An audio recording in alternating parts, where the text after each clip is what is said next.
Assalamualaikum warahmatullahi wabarakatuh. Alhamdulillahirabbil alamin wal aqibatu lil muttaqin wala udwana illa 'alal zalimin. Amma ba'du. Pemirsa yang dimuliakan Allah Subhanahu wa taala, alhamdulillah, syukurillah, kita senantiasa bersyukur atas segala nikmat Allah yang telah dikaruniakan kepada kita semua. Dan pada saat sekarang ini kita juga perlu bersabar atas segala ujian-ujian yang Allah Subhanahu wa taala berikan kepada kita. Berkenaan dengan adanya musibah COVID-19 ini, dan insya Allah kita akan menghadapi sholat Idul Fitri, dan keputusan dari Majelis Ulama Indonesia Kota Depok, karena Kota Depok dinilai oleh para pakar dan ahli bidang medis masih zona merah, sehingga ada kemungkinan besar kita akan melaksanakan sholat Idul Fitri di rumah kita masing-masing. Nah, untuk itu Majelis Ulama Indonesia Kota Depok telah menyusun panduan atau tuntunan tata cara sholat Idul Fitri dan khutbah Idul Fitri di rumah dalam situasi wabah COVID-19. Pemirsa yang dimuliakan oleh Allah Subhanahu wa taala, kaitan dengan tata cara sholat Idul Fitri ini, yang pertama, sholat Idul Fitri boleh dilaksanakan secara sendirian di rumah, namun afdolnya, utamanya dilakukan berjamaah dengan keluarga. Tentu saja kalau dilakukan sendirian tidak disyariatkan adanya khutbah, namun kalau ada keluarga kita, bersama keluarga kita disunatkan untuk membacakan khutbah Idul Fitri. Yang kedua, dalam sholat Idul Fitri dilakukan sebanyak 2 rakaat dengan niat usolli sunnatan li'idil fitri rakaataini. Kalau menjadi imam ditambah imaman lillahi ta'ala. Tapi kalau jadi makmum, setelah kata rakaataini ditambah dengan makmuman lillahi ta'ala,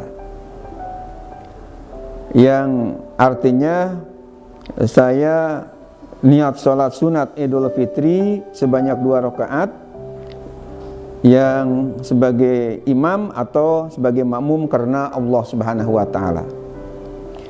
Kemudian membaca takbir sebanyak 7 kali setelah takbiratul ihram pada rakaat pertama, dan membaca takbir sebanyak 5 kali setelah takbir intikal, yakni takbir perpindahan dari posisi sujud ke posisi berdiri untuk rakaat berikutnya. Jadi dalam rakaat pertama takbirnya sebanyak 7 kali selain takbiratul ihram, dan pada rakaat yang kedua takbirnya membaca Allahu Akbarnya 5 kali selain takbir intikal, yakni takbir perpindahan dari posisi sujud ke posisi berdiri untuk rakaat berikutnya. Dan di sela-sela takbir disunahkan membaca subhanallah walhamdulillah wala ilaha illallah wallahu akbar. Kemudian di dalam sholat Idul Fitri tidak disyariatkan untuk azan dan qomat, tapi cukup dengan ucapan as-sholata jami'ah. Kemudian sebelum membaca surah Al-Fatihah disunahkan membaca doa iftitah. Kemudian surat-suratnya kalau mampu bisa membaca surah Qaf atau Al-A'la di rakaat pertama, atau surah Al-Qamar atau surah Al-Ghasyiyah rakaat kedua.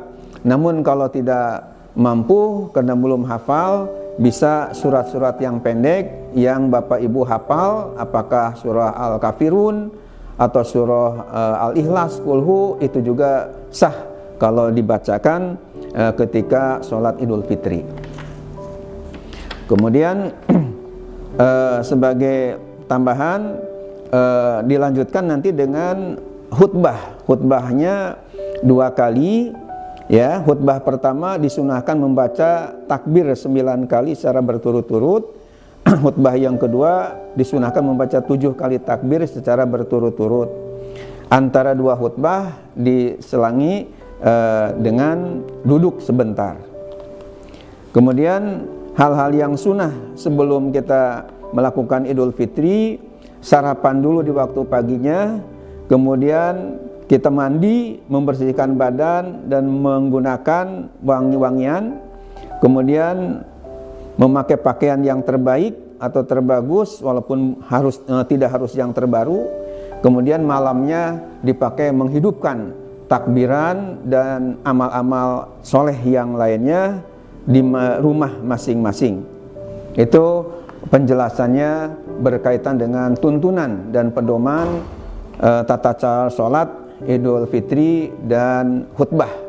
Dan khutbahnya juga MUI telah menyusun yang insya Allah kita akan edarkan ke masyarakat luas. Terima kasih, mudah-mudahan apa yang bisa saya sampaikan bisa dipahami oleh masyarakat luas, dan mohon maaf apabila ada kehilapan dan kekurangannya. Wabillahi taufiq wal hidayah wal inayah wal maghfirah. Wassalamualaikum warahmatullahi wabarakatuh.